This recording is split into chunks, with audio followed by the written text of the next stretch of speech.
पिछले वीडियो में मैंने आपको बताया कि जो भी उसको मिलता उस माटी वाली को अपने घर ले जाकर अपने पति को देती और इस प्रकार दोनों अपना जीवन यापन करते थे।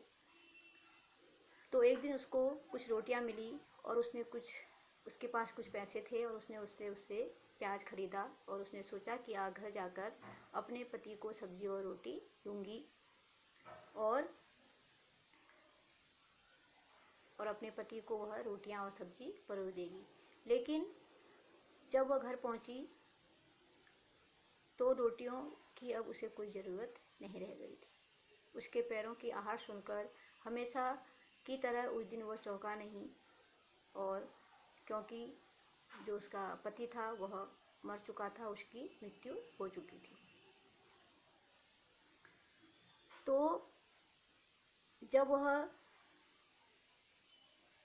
जो उसका पति था वह मर चुका था तो उसको जलाने के लिए भी उसको शमशान नहीं मिला, क्योंकि सब कुछ उस बाढ़ के पानी में डूब चुका था। तो यह भी यहाँ पर बताया गया है कि गरीब इंसान का सब कुछ नष्ट हो जाए लेकिन शमशान नहीं नष्ट होना चाहिए। तो जो टिहरी बांध के पुनर्वास का जो मुआवजा देने के लिए माटी वाली स्त्री से वहाँ के जो लोग थे, जो साहब थे वहाँ के सरकारी साहब, उसने उसके घर से उसका प्रमाण पत्र मांगा। वह उसके पास नहीं था क्योंकि गरीब थी, उसका न कोई घर था न उसके पास कोई ज़मीन थी। और उसने सोचा कि बांध बनने के बाद वह खाएगी क्या, क्योंकि टिहरी बांध की 2 सुरंगों को बंद कर दिया गया था और शहर में पानी भरने लगा था और शहर के लोग अपने घरों को छोड़कर भागने लगे थे।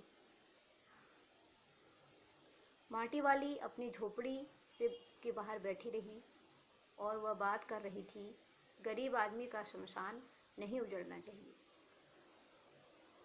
तो जो टिहरी बांध है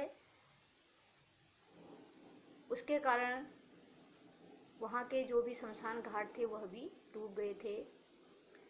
उसका यह कहने का यह अर्थ है कि बाढ़ जैसी आपदाओं से गरीब का झोपड़ा नष्ट नहीं होना चाहिए, क्योंकि उन्हीं लोगों को उस समय मुआवजा और दूसरी जगह मकान दिए गए थे जिनके पास अपना घर था या उनके पास वहाँ पर रहने का उसके घर का प्रमाण पत्र होता था।